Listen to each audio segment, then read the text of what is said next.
Reka mbaye ikaze mwese bakunze b'Umwashi TV aho muri abo bari hano mu Rwanda n'abari hanze y'u Rwanda. Dukomeje kubashimira cyane uburyo mukomeje kudutera inkunga y'ibitekerezo, inyunganizi ndetse n'ibyifuzo. Muri abantu beza cyane kandi turabakunda. Muri kumwe nanjye Ferguson. Ndizera ko weekend ikomeje kubagendekera neza cyane. Nje kugira ngo mbagezeho amakuru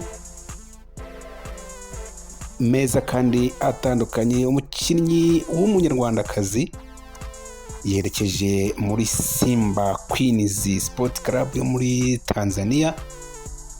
Ese uwo mukinnyi ninde? Yatsindiye kingana iki? Azajya ahembwa amafaranga angana iki? Ese ninde wamujyanye?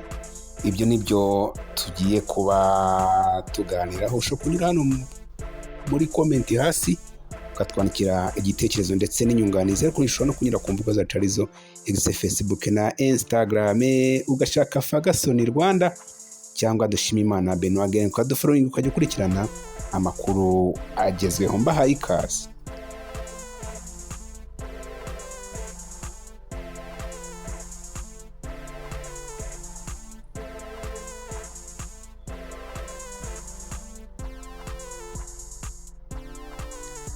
Rutahizamu Usanase Zawadi wakinaga AS Kigali Women's Football Club, ni ikipe y'abari n'abategarugori y'umujyi iterwa inkunga n'umujyi wa Kigali, yamaze gushyira umukono ku masezerano y'umwaka umwe muri Simba Queens Sport Club yo muri Tanzania. Ni amasezerano yashyizweho umukono kuri wa gatanu tariki 25 Nyakanga 2025 nyuma y'uko impande zombi zumvikanye ku ngingo zigize aya masezerano. Usanase Zawadi ni umwe mu bakinnyi baterwa inkunga n'umushinga Local Champions washinzwe na rwiyemezamirimo w'umunyarwandakazi ufite n'ubwenegihugu bw'Ubuholandi yitwa Gicanda Nikita Ververde. Uyu ni umwe mu bagize uruhare rukomeye mu gutuma uyu mukinnyi aganira na Simba Queens Sport Club ikimera kumuha amasezerano, dore ko uyu mukobwa rutahizamu w'umunyarwandakazi, dore ko akina ikipe y'igihugu y'u Rwanda y'abari n'abategarugori, azajya ahembwa amafaranga ari hejuru y'igihumbi cy'amadolari, bango ni amafaranga arenga miliyoni buri kwezi. Uyu nguyu rwose nta gihindutse, azaba ari mu banyarwandakazi bahembwa neza, bahembwa amafaranga menshi, amafaranga arenga miliyoni y'amanyarwanda, amafaranga menshi cyane. Urumva umuntu niba ahembwa igihumbi cy'idolari kuzamura, ni amafaranga menshi cyane. Na hano muri shampiyona igiciro cya mbere mu Rwanda mu bagabo, amakuru mfite rwose nk'umunyamakuru ni uko arusha benshi umushahara, cyangwa agiye kurusha abakinnyi benshi umushahara.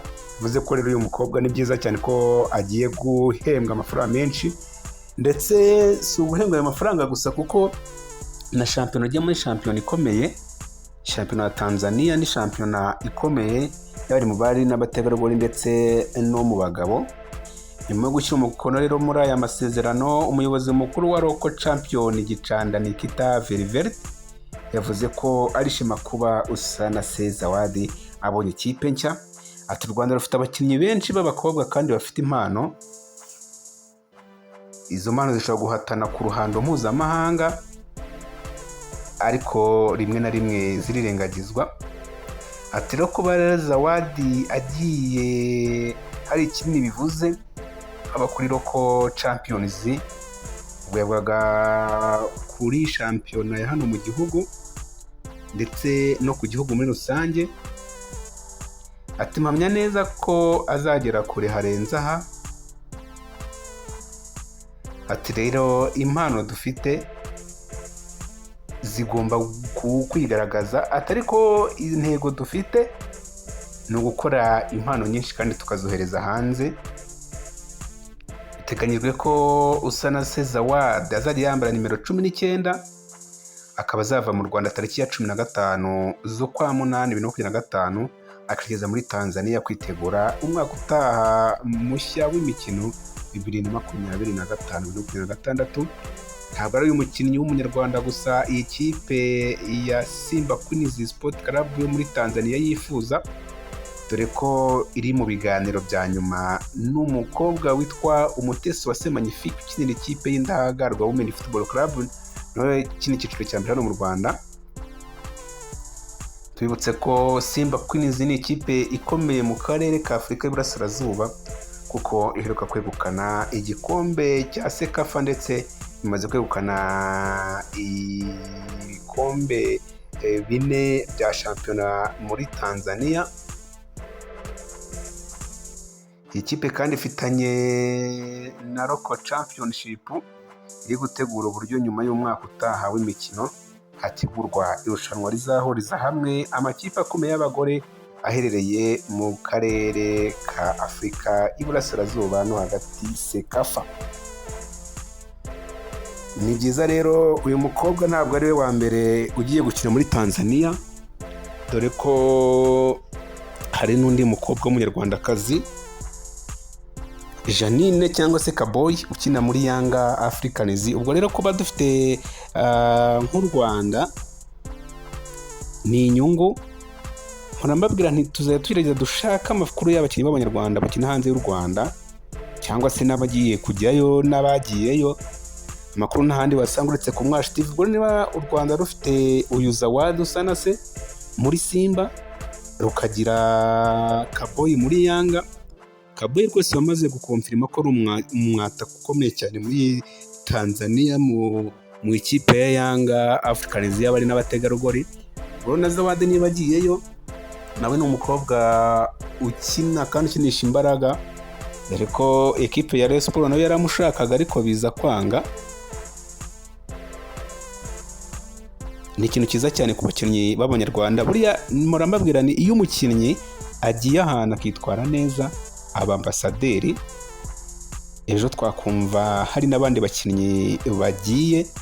None ndimo mbabwira uburyo ino kipe ya Simba Queens Sport Club ishaka uyu mukobwa witwa Usanase Magnifique. Nako ntabwo ari Usanase Magnifique, ahubwo yitwa Umutesi Magnifique. Uyu Umutesi Magnifique ngira ngo mwaramubonye cyane mu minsi yashize afatanya gukina umupira w'amaguru ndetse na atletisme. Nibyo kwishimira rero ko uyu mukobwa Uwase Zawadi yabonye ikipe, nagenda kwitwara neza bizatuma habaho n'amahirwe y'uko hari n'abandi banyarwandakazi bashobora kugenda bagakina muri no kipe ndetse muri shampiyona ya Tanzania. Ntabakwibagiza ko byagenda kose iri hejuru ya shampiyona y'u Rwanda. Ngibyo bivuga kuri Zawadi, reka tumwifurize amahirwe menshi. Umwana rwose ukomoka i Rubavu z'umupira mwinshi cyane. Reka rero namwe mbashimire bakunzi bo Mwashi TV, ngayo makuru yaragezweho. Tuzajya dukomeza dukurikirana abakinnyi b'abanyarwanda bakina hanze. Hari uwatubajije umusore Rwatubyaye Abdul ubu nta kipe afite, yibereye rwose n'inaha i Kigali, ategereje ko hari ikipe yamubenguka akaba yayisinyira.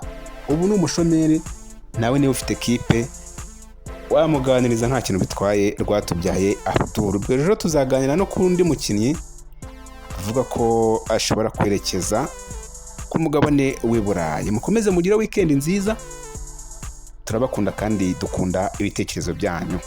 Jyana hasi twandikire muri komenti inyunganizi, icyifuzo ndetse n'igitekerezo. Mukomeze mugire ibihe byiza.